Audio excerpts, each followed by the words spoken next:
Hey guys, welcome back to Andy's Dinosaur Reviews. Today we have something very interesting to take a look at. I actually stumbled upon this figure recently at Ross. My local Ross had it out and it was only $5.99. So I thought for $6 you really can't go wrong when it comes to a dinosaur figure like this. So I purchased it, and the funny thing is I was actually eyeing it up for quite some time on Amazon because I had stumbled upon it on there.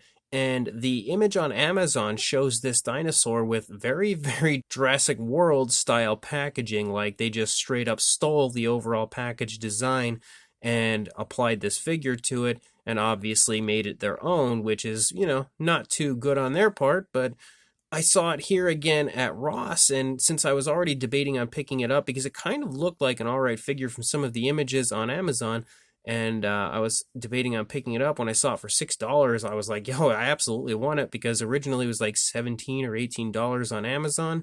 But having the figure here, though, kind of realizes that one of my fears had come true with the figure.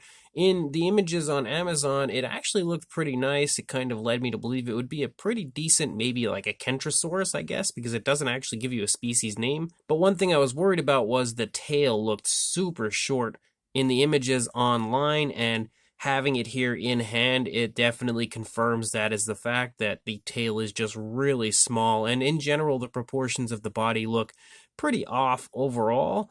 I don't know if this figure is potentially like a bootleg or not, but I don't know where the figure would have been bootlegged from. I can't figure out any figures that look like this, but some of these other figures that we'll see here on, you can actually see a sneak peek of them down there, but if we turn the box around, it shows us some of the other figures in the line, and I feel like I've seen these guys a few times before with this kind of Pachycephalosaurus type dinosaur and this Styracosaurus. I don't remember if it was Chap May that maybe made them or something like that, but they look very familiar to me, which kind of had me suspicious about this one, but I don't know exactly who would have made it, where it would be from. But regardless, I'm still pretty interested in checking this out, and I figured it was a fun enough figure to take a look at with you guys, so let's pop it out of its box and do just that. So here is our, I guess, Kentrosaurus out of the packaging. The legs are a little stiff, but I can say, if we turn it around, unfortunately, we have screw holes. That's something that I honestly did fully expect. I did not expect this figure to be free of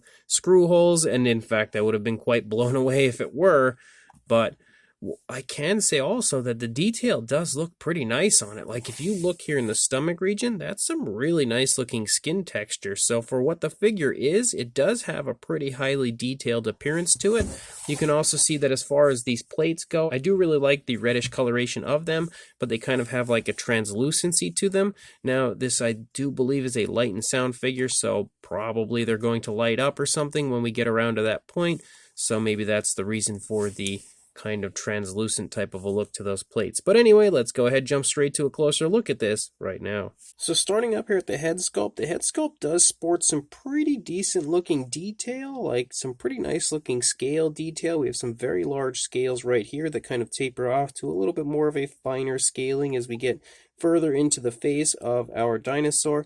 You can also see the eyes are painted with a red, and they do have a glossy appearance to them, which is pretty nice, but I'm not a big fan of the reddish coloration. I feel like red is always the type of eye you would put on something that's a little bit more of a fierce kind of a carnivorous dinosaur, and that is obviously not what we would see here with this species.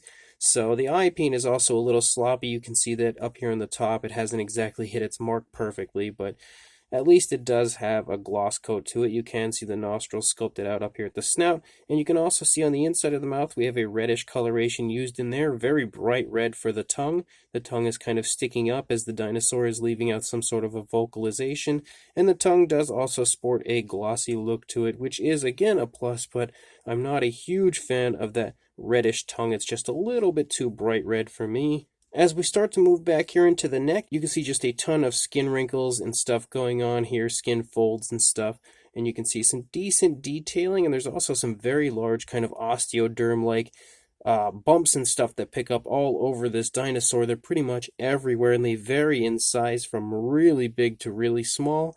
But the actual skin texture and stuff here, as we reach into like the shoulder area leading down into the leg, looks really good, and it's actually quite vibrant, like it really pops on the sculpt. And you can see we transition from this dark green that is the primary body color of the head and upper part of the dinosaur to a kind of a bluish green as we lead down here into the lower part of the dinosaur. But you can also see that on top of that blue that we have this kind of like green splotching and stuff here from the upper side, just kind of leaks down in a few areas, which I do also quite like. And the paintwork looks pretty nice. You know, it's nothing over the top or amazing, but it's, I guess, okay for what it is. As we lead down into the leg, you can pick up on some very nice muscle definition, as well as the elbow right there, which is really nicely defined in the sculpt.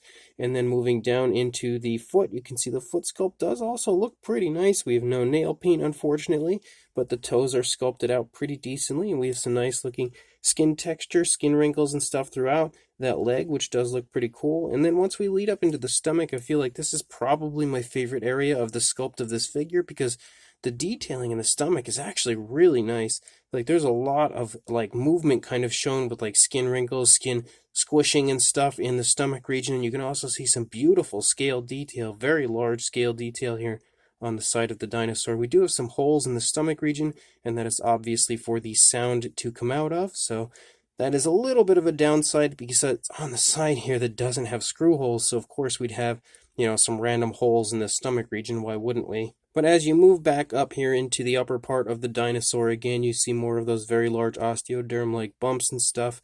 And you can also see how the plates look with that really kind of translucent type of a look. But I will say that they do look pretty cool. They do stand out, which is kind of the idea behind that, I'd imagine. And they also do actually sport some pretty decent detail within. Like there's a lot of very fine detail to those plates, and you can see it once we actually let the light shine on it here and kind of glare off of it. It really shows off the amount of detail within, and you can see that we have reddish plates with a black that kind of runs over the tips and then down along the sides, and then you start to see them transition from plates to kind of spikes back here on the back of the dinosaur, which I do like how they've kind of shaded them with the green that we have on the back and transition them to kind of a yellowish coloration as you get closer to the tips. They also sport some pretty decent detail, but nothing over the top amazing, but not bad by any means. And then as we move back here into the thigh region, you can see that there is a button right here that's kind of disguised as one of those very large bumpy osteoderms. You can also see a few of the smaller ones, as well as some decent muscle definition as you move down the course of the leg. You have the kneecap present here again in the front, and a really nice foot sculpt yet again for the back. Like the detail even in the nails is really impressively well done. With a repaint, this figure might not look so bad. And then we move out into the tail, and unfortunately the tail is just disturbingly short, like really short, almost making it look like it's a baby dinosaur as opposed to an adult. But the detailing aspect does look pretty decent as we lead out into the tail. It's just really short, so it really alters the overall appeal factor for the figure. You can see that it transitions though to that darker green, whereas this kind of bluish green type of a color just tapers off completely and disappears. The underside of the dinosaur also does have some pretty decent detail. We do see the battery compartment down here on the underside for the figure. And then if we turn it around again, it's going to look pretty much the same. The legs are slightly in a different position. You can see that they're a little bit further forward on this side with the front leg, and a little bit of a trailing effect for the rear leg on this side, but not too much else that's too different over here, I would say, aside from the fact that we have some very obvious screw holes on this side. We do see a lot more of the stomach region, and again, I had stated how that was kind of like my favorite area on the opposing side, and it looks beautiful over here.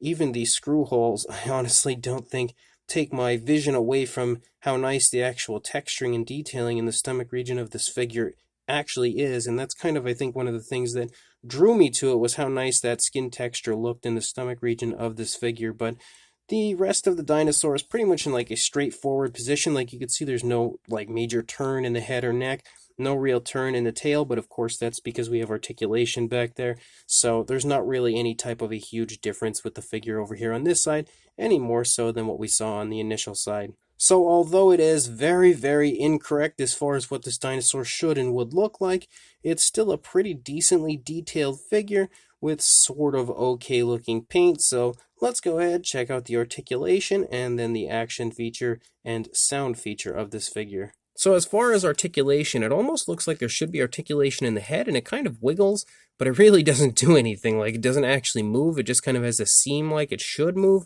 but doesn't actually do anything really. We do have articulation in the legs, but you can see it is just super stiff. It doesn't barely even move at all. Let's try the rear leg.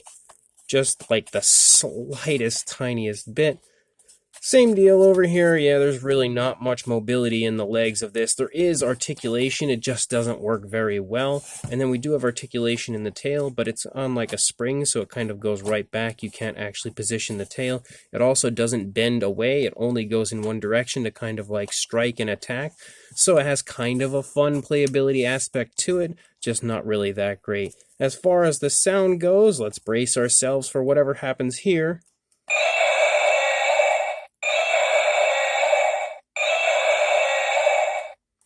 So, our Kentrosaurus has been hanging out with Godzilla, obviously, and or potentially is the parent of this Kentrosaurus. Maybe Godzilla fathered this dinosaur, I have no idea, but obviously it makes a Godzilla noise, and the light-up feature is definitely up here in the plates. But one thing that I did notice that is a bit of a downside, like you have these really nice, very beautiful-looking translucent reddish plates, but the light only happens right here. Like, you don't see it up here at all. It only picks up right here in these plates right here. It should have gone through all of the plates. It would have looked a lot nicer, but I guess being a really cheap dinosaur figure like this, I shouldn't expect, a high quality final product. It is what it is, I guess. As far as a size goes, for a length, you are looking at about probably about 10 3/4 inch range, or about 27.5 centimeters, closing in on 28 centimeters. And then for a height, the highest point is definitely the back here. I'd say actually this spike right here.